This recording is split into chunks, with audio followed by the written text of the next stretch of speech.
And now, as Executive Director of Ekal USA, it gives me great pleasure to invite on the stage Subra Dravida ji, President, Ekal USA.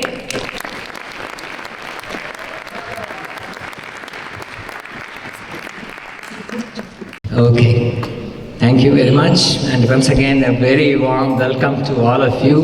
This is a beautiful October day in Boston, Saturday, and I'm really grateful that all of you gave up your time to be with us here. I'm going to give a quick, it's a very packed program today, so I'll give a very quick overview. I'll talk about 4 things. I'll talk about why we are doing this, number 1. Second, I'll talk about what we are doing. And third, we'll talk about what kinds of results we have achieved so far. And finally, the fourth thing I'll talk about is what are the costs of our programs.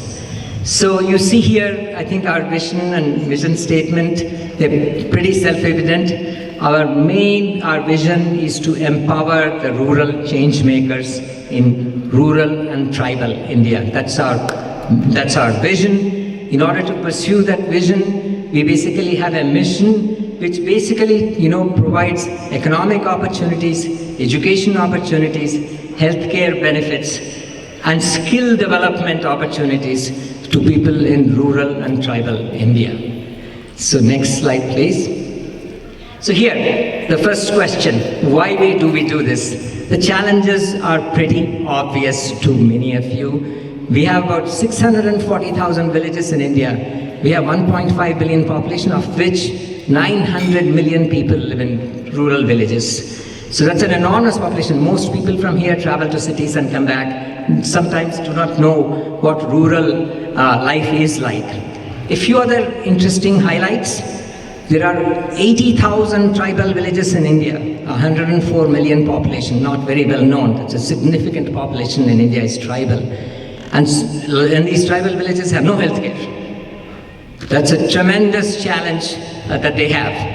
Everything else, you can look at all the other indicators, whether it's, things like the possession of computers, 1:6. Poverty ratio, it's twice as much in the rural areas as it in urban areas, even though the poverty line is different. It's defined differently in rural areas. It's actually less, but even then the ratio is 2:1.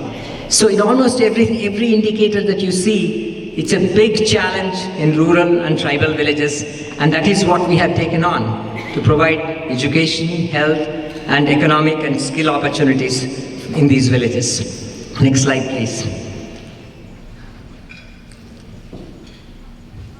Yes. Okay, so here is a very quick snapshot of the kinds of things we are doing. We started with education. Everything we do is about education. The nucleus of everything we do is education. So we only do other projects only in places where we already have schools. And you can see the numbers, they're very significant. So we are about approximately 100,000 villages, 100,000 schools.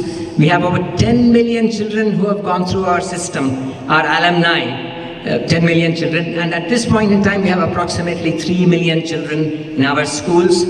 More than half of them are actually girls. So,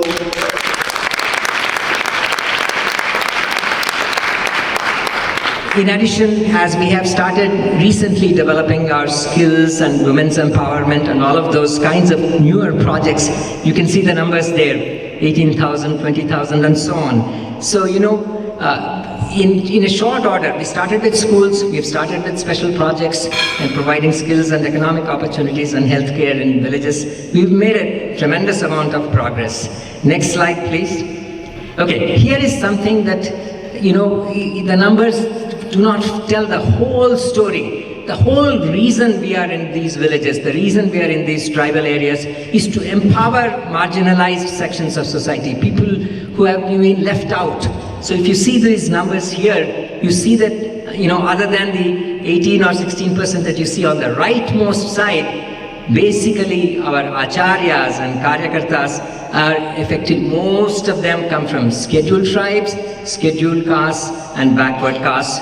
whom we are trying to empower. Can you imagine you're in a tribal area and then somebody becomes a karyakarta or a school teacher, the amount of respect they garner in the society, and they become role models for others. This is a social change that no numbers can actually tell. There's a lot of social transformation that's going on that the numbers alone cannot tell. So next slide, please. Specifically, you see there's a, in Chhattisgarh, which is heavily tribal, in this particular state, 99% of our teachers and karyakartas belong to basically belong to scheduled tribes, scheduled castes and backward castes. And in fact, you can see the numbers of 60% or so teachers are actually scheduled tribes. So we pick a youngster from the local village to become our teacher, and they essentially make a huge difference. Next slide, please. I'll say that one other thing. Okay, one thing I will say is, going back to the previous slides, we are undertaking a massive effort to do impact assessment to basically see, what all the schools, all the projects we're doing, what kind of impact are they having, both in terms of, in terms of many factors, education-wise, health-wise, economic opportunities, what exact impact are we having in the whole society. So it's a massive project. As you saw, it's 100,000 villages. So it'll take us some time. This will give us information that's valuable to donors, it's valuable to us, because we can then say, okay, this is working well, this is not working well, and then we can fix those things. So this is a massive project we have just undertaken. So next slide, please. Yes, here we are talking about schools, and each school approximately has about 30 children, and the donation for each school is about $500, which we call less than $10 per week. And then, there's a slogan also, less than $10 per week for the bright future that we seek. So this is even in this day and age, we are able to run at such a low cost because we have a lot of volunteers. I'll say a little bit more about that. Next slide, please. Okay, so here is a kind of a list of all the projects that we do. On the left, we talk about, education, both literacy as well as digital literacy. We have computer training labs. We have, schools, as I already said. On the right side, you see we have things on skills development. We call them women's empowerment centers, where we are currently teaching things like tailoring. And basically, the girls and the women who go through this training, they're able to earn anywhere from 10 to 15,000 rupees per month. It makes a huge difference in their lives.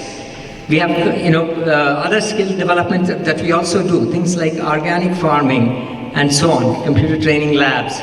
So those are all skills developments that you see on the right-hand side there. On the bottom left, you're seeing healthcare. We started with very basic preventative healthcare, but now they're also offering telemedicine. Not only that, Ramesh Maheshwariji, who is here, under his leadership, we are employing our own doctors. Previously, doctors were volunteers, and it was difficult to say when they are available and so on. So we have our own employees who are doctors, and so the wait time for telemedicine visits has gone down dramatically. We have dashboards which show how much time they waited, what they consulted about, and so on. So this is something that we are doing in healthcare. And then, of course, that's the medicine part of. Just let me. Cannot see from there. Okay, so I covered all of them. So we have skills development, we have education, we have healthcare, and so on. And then this is where I just want to touch, a little bit about our costs. You can see that, for those who are interested in women's empowerment, we run those centers. It's basically $30,000 for 30 villages for 3 years. Computer training is similar amount, 30K for 30 villages for 3 years. We have healthcare and telemedicine is $50,000 for 30 villages. Again, in this case, it's 5 years. And schools is, of course, $500 per school. So if it's 30 schools, it's $15,000. So also, if anyone is interested, you can do an integrated program where you have all of those things. And then that one is, basically costing us about $250,000 for 5 years. So if you amortize it, it's like $4.5 per day for each village, which contains approximately 500 people. I will also say that, I will just gently remind that I think that, the pledge cards are in everybody's table, I think. And then I just want to say, I talk about numbers and all those things, but the lives we touch are enormous, they makes an enormous difference. 2 years ago, I was speaking to someone from Prayagraj. She had never seen a computer before. Then she came to our computer training lab, did a 3-month course. I understand now a lot of panchayats and villages, they employ these people because nowadays everything is online. You can get a ration card online, you can get license online, farmers get seeds online. So the panchayat has given her an office.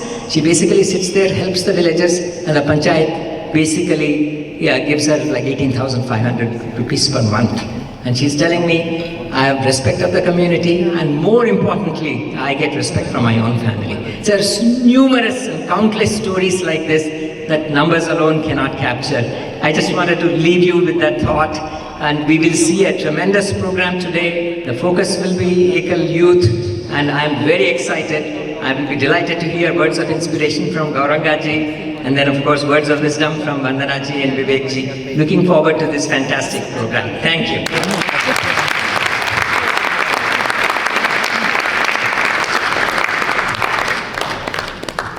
Thank you so much, Subraji. And yes, the pledge cards are at your table.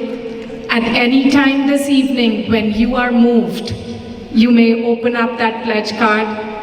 You may donate generously for a cause that we all care about: education and empowerment.